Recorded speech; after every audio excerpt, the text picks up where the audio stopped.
There's not exactly a business class on how to start a newspaper. It rarely happens. Newton Now managing editor AdamStrunk shares some of the philosophy behind the startup, the folly, the foibles found along the way, and how baling wire can form a strong foundation for the future. Please welcome AdamStrunk presenting baling wire, duct tape, and ink.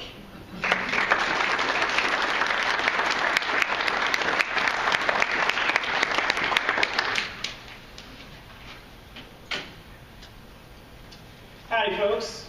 Howdy. Just that here. My name is AdamStrunk. I'm the managing editor of Newton Now, and my job is I get to tell all of these people's stories, and since I get credit for telling all those stories, it's fitting that all these people are probably going to show me up tonight. But I'm the managing editor as well as Fill In Talk 20 speaker. Now, before I was managing editor, I grew up on a farm, and anyone who's grown up on a farm is kind of familiar with the baling wire philosophy. You just make do. You baling wire stuff together. Now, there's a reason behind it. It builds a good foundation. And when you have lean years, you're not working to pay off the new equipment because your 95 John Deere combine's got coffee cans and carpet holding the auger together, which we had. That right there is a sprayer wired to a lawnmower that we use to spray fence lines. And Excel is looking for a new design right there.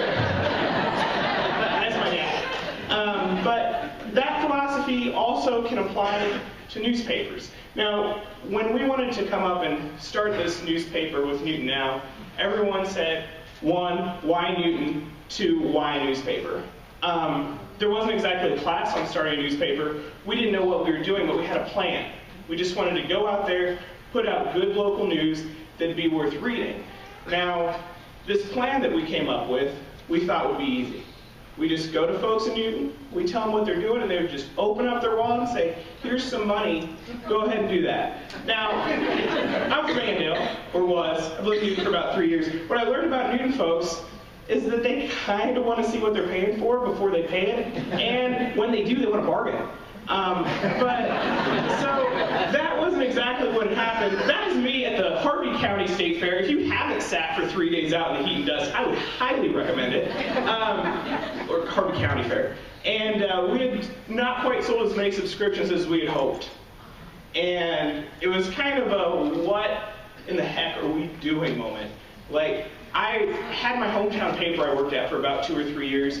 I worked with my relatives, like my cousins, like it was easy getting phone calls back. I loved the job, we had success.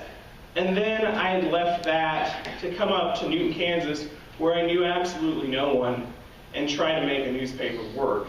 And so I was just wondering, what do you do?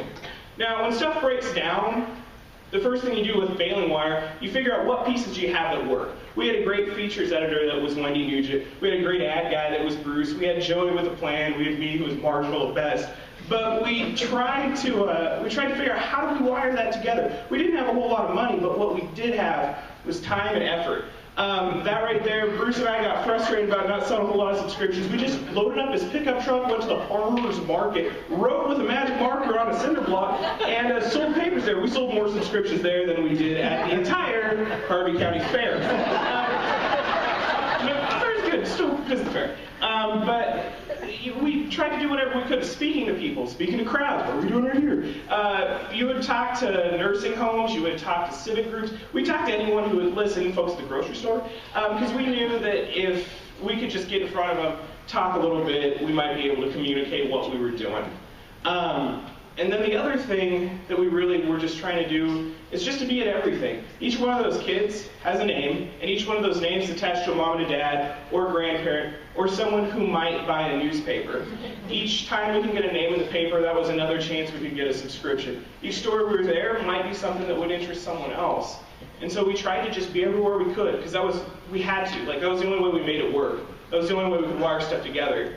And when we were wiring stuff together, we tried to just put out quality, because we felt that would resonate with people. We felt that that was the game plan we had at the beginning. We were trying to make it work, and we were going to move forward, even though our original plan didn't go so well. Now, when you're baling wire and stuff together and working and sweating, you sometimes don't look up, but you start seeing you're building a machine. That machine is slowly coming together. People started noticing what we were doing. People started returning phone calls. The subscriptions started coming in. We started getting those great A1 supporters. There's a lot of you guys out in the crowd who go out to your neighbors and say, you should read the Newton Now. We appreciate that. We love that. And that was basically how we grew. And so then we started, oh, here we're at the Meridian Center. We started looking at like, well, what else can we do? What else can we wire together? Like, we thought a voter forum would be cool. Like, we didn't know what we were doing. We talked to some people who did know what we were doing, or they were doing, and then we just tried to make it work, and it worked. And so we had a cool voter forum where we said, there was 3 guys sitting in the back of the office drinking, saying, you know what would be cool? A blues festival. That was it. We didn't have a plan, we didn't have a focus group. We were drinking beer saying, oh, I'd like to listen to blues music. And so we said, who do we go? And so we just started making calls, and eventually after a lot of work and a lot of baling wire together, it started to come together.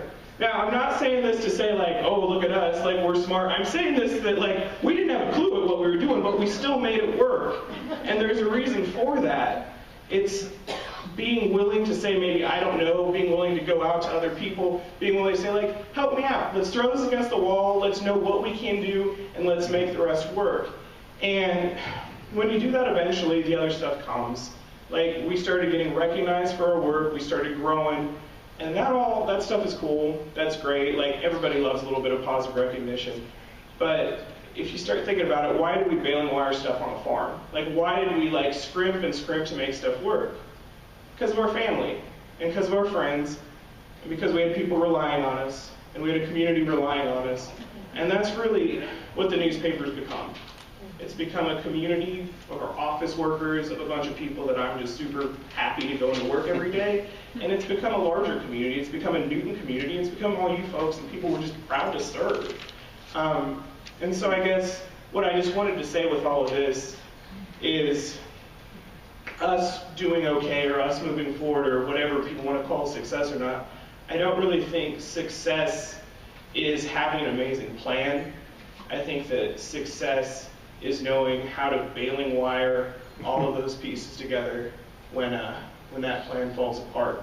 And so that's what our newspaper is. It's baling wire, it's duct tape, and it's ink, and I'm damn proud of it.